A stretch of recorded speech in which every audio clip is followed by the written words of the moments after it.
अस्सलाम वालेकुम एवरीवन। आज हम करेंगे आपका जो प्रीवियस ईयर क्वेश्चन पेपर्स हैं एजुकेशन के, वो हम उनका एनालिसिस करेंगे जो कि 2020 के बाद वाले जो आपके क्वेश्चन पेपर्स हैं ना, जो 2020 में एग्ज़ाम हुए हैं तब भी से, ठीक है। आप में से बहुत सारे ऐसे बच्चे होंगे जिनके पास पेपर नहीं होगा, तो उन बच्चों के लिए मैंने ये बनाया है, ठीक है। तो आपको जैसे कि पता होगा 2020 में इन्होंने जो है हमारे जेके बोस वाले इन्होंने सीबीएसई काइंड ऑफ पैटर्न हमारा रखा ना, तो जिसकी वजह से पूरा जो पैटर्न है पेपर का वो चेंज हो गया है। तो अब ज़्यादा जो है एमसीक्यू ज़्यादा आते हैं ना, तो उस हिसाब से तो आपका जो 20 ये आपका पेपर है 2020 का, ठीक है। अगर आपको ये वीडियो नहीं देखनी है तो लेकिन आपको फिर भी पेपर चाहिए तो आप जेके बोस online.com जो आपको यहाँ पे दिख रहा होगा, वहाँ से आप ये डाउनलोड कर सकते हो, ठीक है। मैंने भी वहीं से डाउनलोड करे हैं, लेकिन आई थिंक इसमें 2021 वाला पेपर नहीं है। अगर वो आपको चाहिए तो फिर मैं उसका भी वीडियो डाल सकती हूँ, ठीक है। वो आप मुझे बता देना। सबसे पहले जो आपका पेपर है ना, ये आपका 3 आवर्स का होगा, 100 मार्क्स का होगा, ठीक है। तो मैं आपको यहाँ पे 2020 वाला, 22 वाला और 23 वाला पेपर दिखाऊंगी, ठीक है। हम सिर्फ देखेंगे पेपर को, ठीक है, ताकि वीडियो शॉर्ट रहे। तो सबसे पहले सेक्शन ए जो है ना, यहाँ पे आपके मल्टीपल चॉइस क्वेश्चन होंगे, ठीक है। यहाँ पे आपको टिक करना है, ठीक है। जो आपके हिसाब से जो आपको लगता है सही आंसर है उसको आपको सिर्फ टिक करना है, ठीक है।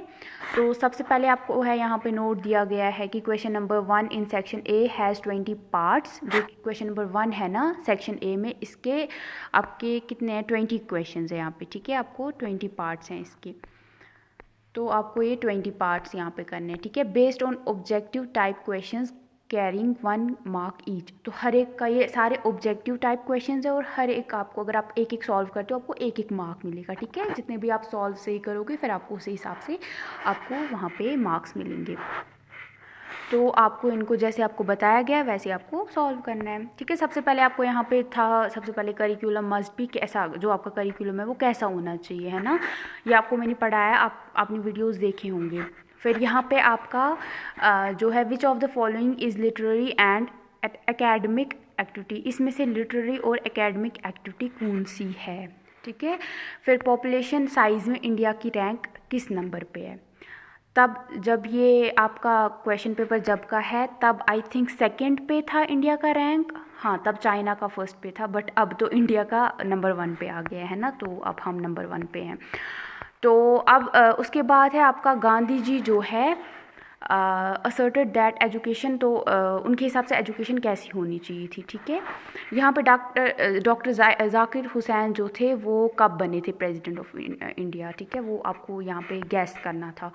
उसके बाद यहाँ पे फिल इन द ब्लैंक्स हैं, ये यहाँ पे आपको खुद से अपने माइंड से यहाँ पे इनको फिलअप करना था, ठीक है। यहाँ पे आपको कितने हैं, ये यहाँ पे आपको 5 पूछे गए थे। जो आपको सही लगता है जो यहाँ पे ऑप्शन वो आपको डालना था अपने हिसाब से सोच के, ठीक है।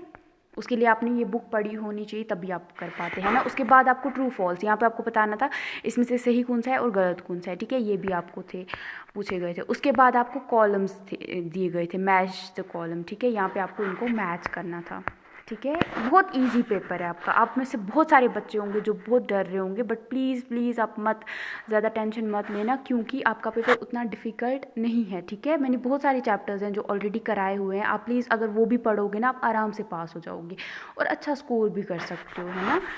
तो वो है। और अभी तो आपका आई थिंक शायद इंटरनल भी होता है, उसमें भी आपको मार्क्स मिलते हैं, तो उसमें भी आपको इंशाल्लाह अच्छे मार्क्स होंगे तो आप कर लोगे, ठीक है। प्लीज़ ज़्यादा टेंशन नहीं लेना। अगर आपको कोई भी प्रॉब्लम होगी आप प्लीज़ मुझे कमेंट सेक्शन में बताना, मैं आपकी पूरी हेल्प करने की कोशिश करूँगी, ठीक है, जो भी पढ़ाई में होगा। सेक्शन बी है यहाँ पे, इसमें आपको पैसेज पूछी गई हैं, 2 पैसेजेस आई थी तब, ठीक है। तो यहाँ पे आपको पैसेज को पढ़ना है, बहुत इजी था ये, ठीक है। पैसेज को पढ़ना है, उसके लिए देखो पैसेज आप तभी सॉल्व कर पाओगे जब आपका बेसिक लेवल का इंग्लिश जो होगा ना अच्छा होगा, है ना, तब आप कर पाओगे। और ये जो पैसेजेस है ना, ये आपका जो चैप्टर 3 होगा, आई थिंक 3rd चैप्टर जो है, जहाँ पे स्कूल्स के बारे में दिया गया, कौन सा स्कूल किसने बनाया था, वो सारा जो देख के है ना, उसी में से आपके पैसेजेस मोस्टली आते हैं, ठीक है। तो वो आपको यहाँ पे करना था। और ये अगर आप पैसेज पढ़ोगे ना, आप आराम से आंसर्स निकाल सकते हो। बस थोड़ी सी प्रैक्टिस करना, कुछ यूट्यूब वीडियोस देखना जहाँ पे आपको बताया जाएगा, जहाँ पे सिखाते हैं ना पैसेजेस कैसे सॉल्व कर सकते हो, वो आप देख लेना, आप खुद आराम से कर लोगे, ठीक है। लेकिन प्रैक्टिस करना, प्लीज़ प्लीज़ प्रैक्टिस कर लेना, ठीक है, अदरवाइज़ आपको फिर प्रॉब्लम हो सकती है। वैसे ही एक आपको पैसेज आई थी यूनिवर्सिटी ऑफ कश्मीर, ये भी आपको बाहर से कोई पैसेज नहीं आई है, बुक के अंदर से ही एक चैप्टर मैंने आपको बोला ना, आई थिंक 3rd या 4th चैप्टर है जो आपका पैसेजेस वहाँ पे दी गई है ना पैसेज, जैसे आपको बताया गया यूनिवर्सिटी ऑफ कश्मीर किसने बनाई, कब बनाई, वही सारा, यूनिवर्सिटी ऑफ जम्मू के बारे में बताया गया, वही है यहाँ पे। फिर सेक्शन सी है, यहाँ पे आपका क्वेश्चन नंबर 4 से 12 तक, ठीक है। ये आपके शॉर्ट आंसर टाइप क्वेश्चंस थे, ठीक है। इनको अगर आप सॉल्व करते आपको हर एक जो आंसर आप लिखते आपको 2 मार्क्स मिलते। सबसे पहले आपको कनिंघम जो थे उन्होंने करिकुलम की क्या डेफिनेशन दी है, ठीक है। तो इसके लिए आपको डेफिनेशंस, जितनी भी डेफिनेशंस दी गई है ना, वो प्लीज़ आप कर लेना, ठीक है। डेफिनेशन पे क्वेश्चन आएगा वहाँ पे, ठीक है, आ सकता है, ऑप्शन तो है, मतलब ऐसा है कि आएगा, ठीक है, ऐसा मेरे को लग रहा है। फिर आपको एक्टिविटी सेंटर्ड करिकुलम के बारे में पूछा गया है, बहुत इजी क्वेश्चंस है ये, ऐसा नहीं आप नहीं कर सकते हो। यहाँ पे फिर आपको पॉपुलेशन एजुकेशन का क्या मीनिंग है, ये भी मैंने आपको पढ़ाया है। फिर यहाँ पे गांधी जी के हिसाब से रोल ऑफ टीचर क्या होना चाहिए, ठीक है, ये है। फिर आपको पता होना चाहिए रेंज क्या होता है, ये आपका है ना वो स्टैटिस्टिक्स वाला पोर्शन, चैप्टर जो है स्टैटिस्टिक्स वाला, मीन मीडियन मोड, वैसे आपको उसमें है मीन मीडियन मोड, तो वही वाला, वहाँ से ये आपको पूछा गया है, ठीक है। फॉर्मूला बताना है रेंज का क्या है। फिर आपको ग्रोथ एंड डेवलपमेंट के 2 प्रिंसिपल्स बताने, ये भी मैंने आपको पढ़ाया है, ठीक है, आप प्लीज़ वहाँ से देख लेना। मीनिंग ऑफ मेंटल हेल्थ क्या है, ये आपको पता होना चाहिए, ये भी मैंने पढ़ाया है। 2 अच्छे characteristics of good mental health क्या है, ये अगर आपने पढ़ा भी नहीं होगा ना, फिर भी अगर आप थोड़ा सोचोगे, आप आराम से ये अटैम्प्ट कर सकते हो, कुछ छोड़ना नहीं वहाँ पे, ठीक है, सारे क्वेश्चंस करना। ऐसा नहीं आपको लग रहा है कि नहीं मैं अपने वर्ड्स में लिखूंगा तो कुछ हो जाएगा, कुछ भी नहीं होगा, मार्क्स ही मिलेंगे, ठीक है। जितना हो सकता है ना अपने वर्ड्स में लिखना स्टार्ट करो, खुद से जो आपको पता है वो चीज़ें लिखो। ऐसा नहीं है कि बुक से आपको रट्टा मारना है और वहाँ पे लिखना है, ऐसा कुछ भी नहीं है। जैसे जो आपको आता है ना वो प्लीज़ लिखो वहाँ पे, लेकिन वो रिलेटेड होना चाहिए। ऐसा नहीं आप कुछ भी लिख के आओगे, वो नहीं, लेकिन जो उसके साथ जो मीनिंग दे रहा है कहीं ना कहीं उस क्वेश्चन को। फिर आपको लॉ ऑफ इफेक्ट क्या होता है वो बताना था। फिर सेक्शन डी है, यहाँ पे आपको 13 से क्वेश्चन नंबर 19 तक, तो यहाँ पे आपको जो है शॉर्ट आंसर टाइप क्वेश्चंस करने थे। यहाँ पे आपको जो है हर एक क्वेश्चन को आपको 100 वर्ड्स में लिखना था, यानी एक पेज पे आपको एटलीस्ट लिखना था आंसर। तो यहाँ पे आपको 4 मार्क्स मिलते। यहाँ पे आपको 4 डिफेक्ट्स बताने थे। डिफेक्ट्स क्या होता है, डिफेक्ट होता है कोई खामी होना, ठीक है, कोई चीज़ जिसमें खामी हो। खामी पता है ना आपको क्या होता है, जो सही ना हो, ठीक है, जो मतलब ठीक करने की ज़रूरत है, उसको बोल सकते हो आप। सब्जेक्ट सेंटर्ड करिकुलम में क्या है, और हमारे जो how do different games and sports help in the sound development, तो एक इंसान के अच्छे डेवलपमेंट के लिए गेम्स और स्पोर्ट्स कैसे हेल्प करते हैं। फिर आपको डिबेट्स की क्या इंपॉर्टेंस है, एक्स्ट्रा जो करिकुलर या को करिकुलर एक्टिविटीज़ है उसमें। फिर आपको बेसिक स्कीम ऑफ एजुकेशन जो गांधी जी ने बताई थी वो क्या थी, उसके सेलिएंट फीचर्स बताने थे ना, उसके क्या क्या मेन फीचर्स है, सेलिएंट का यही मतलब है यहाँ पे। 4 कैरेक्टरिस्टिक्स आपको बताने थे, जो एक इंसान जो है ना मेंटली स्टेबल होगा, मेंटली हेल्दी जो पर्सन होगा, जिसको कोई मेंटल हेल्थ का इशू नहीं होगा, वो उसके क्या कैरेक्टरिस्टिक्स हैं जिससे आप देख के बोलोगे हाँ ये इंसान मेंटली बिल्कुल अच्छा है, सही है। फिर आपको रोल ऑफ टीचर जो है, उसका रोल ऑफ टीचर क्या होता है, माल एडजस्टमेंट जो होता है उस जो बच्चों के अंदर माल एडजस्टमेंट होता है ना, कुछ ऐसे बच्चे होते हैं जो ईजिली एडजस्ट नहीं कर पाते हैं, ठीक है, तो उसको ख़त्म करने के लिए, उसको कम करने के लिए टीचर का क्या रोल रहता है। फिर आपको बताना डिफेंस मैकेनिज़्म क्या होता है। यहाँ पे आपको सब्लिमेशन जो है वो एज अ डिफेंस मैकेनिज़्म आपको बताना था, ये क्या है, ठीक है, ये था आपका डिफेंस मैकेनिज्म। आप क्या बोल सकते हो, डिफेंस मैकेनिज्म होता है जब आपको कोई प्रॉब्लम्स होती है ना, आप अपना जो मेंटल हेल्थ उससे कैसे अपने आप को कैसे प्रोटेक्ट कर सकते हो ना, जो आपकी लाइफ में बहुत सारी, जैसे हमें पता है हमारी लाइफ में आजकल या पहले से बहुत सारी प्रॉब्लम्स होती हैं, है ना। तो बहुत बार ऐसा होता है कुछ प्रॉब्लम्स इतनी ज़्यादा होती हैं कि आपकी ओवरऑल जो हेल्थ है ना उस पर इफ़ेक्ट पड़ सकता है, तो उससे आप अपने आप को बचाते कैसे हो, ठीक है। तो कुछ ऐसी होती हैं, कुछ ऐसे जैसे कुछ ये होते हैं मैकेनिज़म्स होते हैं जिससे आप अपने उस प्रॉब्लम को इग्नोर करना स्टार्ट कर देते हो, भागने लगते हो उससे, है ना। या ऐसा है ना, वो कुछ बोलते हैं कि अंगूर खट्टा है, वो भी एक डिफेंस मैकेनिज़्म है। कोई चीज़ आपको चाहिए थी लाइफ में लेकिन वो नहीं मिली, फिर आप उसको अपने आप को ऐसे समझाते हो कि चलो वो अच्छा नहीं था इसलिए मुझे नहीं मिला, वाला है ना, वैसे वो आप वैसे ही बोल सकते हो। डिफेंस मैकेनिज्म यही होता है कि आप अपने आप को कैसे बचाओ, अपनी मेंटल हेल्थ जो है उसको। यहाँ पे फिर है आपका लास्ट वाला portion, long answer type questions, ठीक है। यहाँ पे आपको इसके 6 मार्क्स मिलते हैं, ठीक है। यहाँ पे आपको करने थे, यहाँ पे आपको और आएगा ना बीच में। यहाँ पे सबसे पहले इंपॉर्टेंस क्या है पॉपुलेशन एजुकेशन की, ये आपको 1.5 पेज पे एटलीस्ट लिखना था। या आपको ऑप्शन था कि पॉपुलेशन एक्सप्लोजन क्या होता है। यहाँ पे आपको स्टैंडर्ड डिविएशन जो है वो यहाँ पे इसका निकालना था। या आपके पास ये भी ऑप्शन था कि कोएफिशिएंट जो है कोरिलेशन में वो निकालना था between 2 subject by rank difference. तो किस डिफरेंस कौन सी जो है मेथड जो यहाँ पे यूज़ करनी वो है रैंक डिफरेंस की मेथड, उससे। यहाँ पे आपको एडोलसेंस जो एज होती है इसमें क्या 6 प्रॉब्लम्स होती हैं। तो आई थिंक आप अभी एडोलसेंस की एज में होंगे, आप होंगे 17-18 की एज में होंगे अभी आप, तो आप उसी एज में हो आप, ठीक है। तो आपको बताना है कि क्या क्या प्रॉब्लम्स हैं इसकी। यहाँ पे या आपके पास ऑप्शन था सोशल और मेंटल जो डेवलपमेंट है चाइल्डहुड स्टेज में क्या कैसे होता है, क्या होता है, वही सारा बताना था। फिर या उसके बाद आपको लर्निंग की टाइप्स बतानी थी। या अगर आपको वो नहीं आ रहा है तो आपको law of exercise of learning बताना था और इसके क्या फ़ायदे हैं वो बताने थे, ठीक है। ये 2020 वाला है, लेकिन प्लीज़ ये आप अच्छे से करके जाना क्योंकि बहुत सारे क्वेश्चंस हैं जो ये एजुकेशन के, क्योंकि 10 चैप्टर्स हैं, रिपीट कुछ ना कुछ तो होगा ही ना। अगर आप ये अच्छे से करोगे तो आराम से आप पेपर कर सकते हो, है ना। अगर आप ये एक पेपर भी अच्छे से पढ़ते हो ना, आपको देखना कितनी हेल्प मिलेगी वहाँ पर, है ना। तो इसलिए मैं आपको ये बोल रही हूँ कि आप करना। अब मैं आपको दूसरा पेपर दिखाती हूँ। देखो जी, ये है 2022 वाला, ठीक है। 2021 वाला अगर आपको चाहिए वो मेरे पास है शायद, आई थिंक। तो मैं आपको, अगर मेरे पास हुआ, मैं आपको वो अपलोड कर दूँगी यहीं पे यूट्यूब पे, ठीक है। आपके लिए अपलोड कर दूँगी। तो देखो यहाँ पे भी आपको सेम वही पैटर्न है, ठीक है। सबसे पहले आपको जैसे कि the word curriculum is derived from a term QA which means, तो ये आपको बताना था। फिर है curriculum should awaken the feelings of, इसी हिसाब से, ठीक है। ये आपको सारे यहाँ पे दिए गए हैं 5 टिक द करेक्ट आंसर है। फिर आपको फिल इन द ब्लैंक्स दिए गए हैं।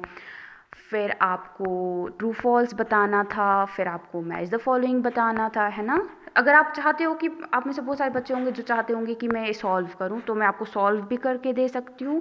बट अभी के लिए क्योंकि पेपर लंबा हो जाता है इसलिए मैं सॉल्व नहीं कर रही हूँ, ठीक है। क्योंकि 3 पेपर्स मुझे डिस्कस करने हैं तो वीडियो अब बहुत लंबा हो जाता है इसलिए। देखो यहाँ पे कश्मीर यूनिवर्सिटी वॉज रैंक, देखो कश्मीर यूनिवर्सिटी उधर भी आया था, 2020 में आया था, है ना। कश्मीर यूनिवर्सिटी वाली पैसेज यहाँ पे भी आई, ठीक है। हो सकता है सिमिलर ना हो, लेकिन बहुत मुझे लग रहा है सिमिलर ही है बहुत सारे इसमें एस्पेक्ट्स में। कश्मीर एक ही यूनिवर्सिटी की बात हो रही है, हो सकता है इस बार मैं जम्मू के बारे में आ जाए या और वहाँ पे कोई ऑप्शन होगा, तो ये आप आराम से कर लोगे। फिर दूसरी पैसेज यहाँ पे दी है, ठीक है। हु वाज भगवान साहे, ठीक है। ये इनकी जो कमेटी है इसके बारे में आपको बताया गया, इसके आपको आंसर्स निकालने थे। फिर आपको यहाँ पे है, वेट अ सेकेंड, हाँ ये पेपर यहाँ पे दोबारा से आ गया है ना, तो उसकी वजह से हो रहा है। तो उसके बाद है आई थिंक यहाँ पे इन्होंने पेपर पूरा अपलोड नहीं किया है इसीलिए प्रॉब्लम हो रही है, ठीक है। तो देखो यहाँ पे अब आपको ये वाला देख लो आप जल्दी से, ठीक है। सेक्शन डी का यहाँ पे कुछ ही पार्ट आया है, तो आप प्लीज़ इससे आप ये देख लेना। पर्पसेस ऑफ मेंटल हाइजीन क्या है, यहाँ पे आपको मेंटली हेल्दी पर्सन के क्या कैरेक्टरिस्टिक्स हैं। देखो वो 2020 में भी सेम क्वेश्चन आया था। मेंटल मैकेनिज्म क्या होता है या डिफेंस मैकेनिज्म क्या होता है, ठीक है। डिफेंस मैकेनिज्म का ही एक हिस्सा होता है मेंटल मैकेनिज्म, तो वो ये है, ठीक है। कंपनसेशन क्या होता है इसमें, ठीक है। कंपनसेशन भी एक मेथड होती है। तो यहाँ पे जो लास्ट वाले बहुत इंपॉर्टेंट पार्ट थैंक गॉड इसमें है, तो जो मेन क्वेश्चंस होते हैं यहाँ पे देखो पॉपुलेशन एक्सप्लोजन के क्या कॉजेज होते हैं, किन वजह से होता है पॉपुलेशन एक्सप्लोजन, ठीक है। ये है यहाँ पे आया है क्वेश्चन, वापस रिपीट हुआ है क्वेश्चन, ठीक है। रोल ऑफ मल्टीमीडिया क्या है पॉपुलेशन अवेयरनेस में, यहाँ पे आपको कोटाइल डिविएशन निकालना था, या आपको compute coefficient of correlation between rank obtained by 10 students in two subjects by rank method, ठीक है। रैंक मेथड के ऊपर आया। यहाँ पे ह्यूमन ग्रोथ और डेवलपमेंट आपको डिटेल में बताना था, या आपको physical characteristics of adolescence stage क्या होते हैं, law of exercise of learning क्या होता है, and state its educational implication, कैसे हम इसको एजुकेशन में ला सकते हैं। यहाँ पे आपको 5 स्टेजेस ऑफ लर्निंग क्या है, बहुत सारे क्वेश्चंस रिपीट होंगे ना, तो इसलिए अगर आप ये पेपर्स अच्छे से करोगे ना तो आप आराम से जो अभी आपका पेपर आएगा वो अटैम्प्ट कर पाओगे, ठीक है। एक और मैं आपको लास्ट में दिखा, देखो जी, ये है आपका 23 वाला, इसी जो आपसे पहले जो बच्चे थे जिन्होंने 12th किया है तो उनका देखो, यहाँ पे भी आपका है करिकुलम शुड बी को related with the environment of, ठीक है। यहाँ पे आपको बताना है किन के एनवायरनमेंट के साथ करिकुलम को कोरिलेट करना चाहिए। Where physical activities provide outlet for, किन चीज़ों के लिए वो आउटलेट जो है प्रोवाइड करती हैं, तो ये यहाँ पे दिए गए हैं। उसके बाद आपको 5 हैं ये, ठीक है, टिक द करेक्ट। फिर यहाँ पे आपको फिल इन द ब्लैंक्स दिए गए हैं 5, फिर आपको ट्रू फॉल्स दिए गए हैं 5, ठीक है। ये आप अच्छे से देख लो, सॉरी मैं थोड़ा फास्ट ये कर रही हूँ, आप स्क्रीनशॉट ले लो, ठीक है, जल्दी से, ठीक है, अच्छे से इनकी प्रैक्टिस करके जाना। फिर मैच द फॉलोइंग है यहाँ पे, ठीक है, 5 दिए गए हैं, इनको करना है आपको मैच द फॉलोइंग, ठीक है। उसके बाद है आपका सेक्शन बी, ठीक है। यहाँ पे देखो यहाँ पे आपका दिया गया है प्रताप हिंदू कॉलेज, ये आपका एसपी कॉलेज के बारे में है, ठीक है। ये दी गई है पैसेज, ये आपको सॉल्व करनी है। यहाँ पे आपको कुछ क्वेश्चंस दिए गए हैं, ठीक है, जल्दी से स्क्रीनशॉट ले लो। उसके बाद दूसरी पैसेज है आपकी, किसके ऊपर है ये पैसेज है अंजुम में नुसरत इस्लाम, जो यहाँ पे कोई कॉलेज क्या है, ये इंस्टीट्यूट है, तो इसके बारे में आपको दी गई है, ठीक है, ये यहाँ पे पूछी गई है। अब हो सकता है अगली बार वापस से कश्मीर यूनिवर्सिटी, इस बार आपके टाइम पे कश्मीर यूनिवर्सिटी या जम्मू यूनिवर्सिटी पे आ सकती है, मुझे ऐसा लग रहा है, इन दोनों में से किसी पे आ जाएगी, तो वो आप प्रैक्टिस कर लेना। ये इसके क्वेश्चन है। देखो अब है सेक्शन सी, यहाँ पे very short answer type question है। यहाँ पे देखो सबसे पहले आपको जाकिर हुसैन ने जो करिकुलम की डेफिनेशन बताई है वो बतानी थी आपको। यहाँ पे सब्जेक्ट सेंटर्ड करिकुलम की जो 2 फ़ायदे हैं वो बताने थे। पॉपुलेशन एजुकेशन क्या होता है वो बताना था। महात्मा गांधी ने एजुकेशन को क्या कैसे डिफ़ाइन किया है। फिर आपको यहाँ पे ये जो कुछ यहाँ पे स्कोर्स दिए हैं ना, इनका रेंज निकालना था, ठीक है। यहाँ पे आपको जो ग्रोथ और डेवलपमेंट के अलग अलग स्टेजेस होते हैं ना वो बताने थे। यहाँ पे आपको मेंटल हेल्थ जो है मेंटल हेल्थ की definition world health organisation WHO ने दी है, वो आपको डेफिनेशन यहाँ पे बतानी थी। थोड़ा डिफ़िकल्ट क्वेश्चन था। यहाँ पे आपको मेंटल हाइजीन के फंक्शंस बताने थे क्या होते हैं। यहाँ पे लर्निंग स्काइनर या स्किनर जो हैं आप बोल सकते हो एक एजुकेशनिस्ट थे, उन्होंने कैसे लर्निंग को डिफ़ाइन किया है। यहाँ पे आपका जो डी है सेक्शन, ये शॉर्ट आंसर है। यहाँ पे आपको एक्टिविटी सेंटर्ड करिकुलम के बारे में बताना था, इसके फ़ायदे बताने थे आपको। को करिकुलर एक्टिविटीज़ और जो है डेवलपमेंट और मतलब जो बच्चे का जो डेवलपमेंट होता है उसमें को करिकुलर एक्टिविटीज़ का क्या, उनकी क्या इम्पोर्टेंस है। फिर आपको मॉर्निंग असेंबली की जो होती है, हमारी मॉर्निंग असेंबली होती है स्कूल्स में, उसकी क्या इंपॉर्टेंस है। यहाँ पे आपको कॉन्सेप्ट ऑफ डिसिप्लिन जो कि गांधी जी ने बताया वो क्या है। आपको यहाँ पे जो है mental health explain social factors, social factors ऐसे कौन से सोशल फैक्टर्स है जिससे आप मेंटल हेल्थ को डिटरमाइन करते हो, मेंटल हेल्थ पे बच्चों की असर पड़ता है या किस तरीके से असर पड़ता है।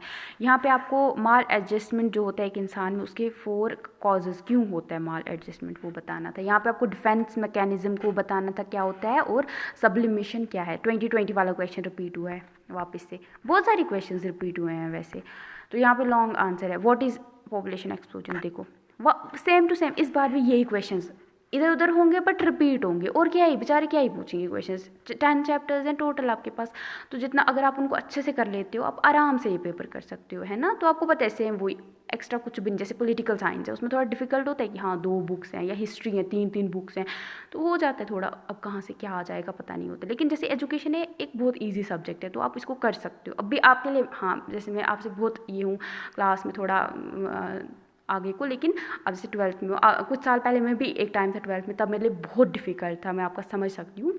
लेकिन अब भी शायद मेरे को इजी लग रहा है, लेकिन सॉरी आपके लिए, अब भी मुझे मैं समझ सकती हूँ कितना डिफ़िकल्ट होगा, डर लग रहा होगा आपको, तो प्लीज़ डरना नहीं, ये बहुत ईजी सब्जेक्ट है, ठीक है, आप कर सकते हो अपने हिसाब से। यहाँ पे आप कैसे इसको कंट्रोल कर सकते हो पॉपुलेशन एक्सप्लोजन को। यहाँ पे पॉपुलेशन एजुकेशन के ऑब्जेक्टिव्स क्या हैं, यहाँ पे आपको स्टैंडर्ड डिविएशन कैलकुलेट करना था इस डेटा का। ये ना इन्होंने पूरा पेपर अपलोड किया ही नहीं है, अब तो भी इतना तो आप इससे आपको बहुत हेल्प मिल जाएगी, ठीक है। अब तो प्लीज़ आप ये कर लेना, ठीक है, इतना जितने अभी हैं, अभी आई थिंक और भी 2 क्वेश्चंस हैं वो यहाँ पे दिए ही नहीं हैं। अगर आपके पास इतना, इससे भी आपको बहुत हेल्प मिल सकती है अगर आप लोगे ना हेल्प। तो आई होप इससे आपको हेल्प मिली होगी, और प्लीज़ आप मुझे बताना कैसा आपको लग रहा है कि हेल्प हुई है कि नहीं। देखो 19 मिनट्स का हो गया, अगर मैं सॉल्व करती ये और लंबे हो जाते ना आंसर्स। तो ऑल द बेस्ट आपके एग्ज़ाम्स के लिए।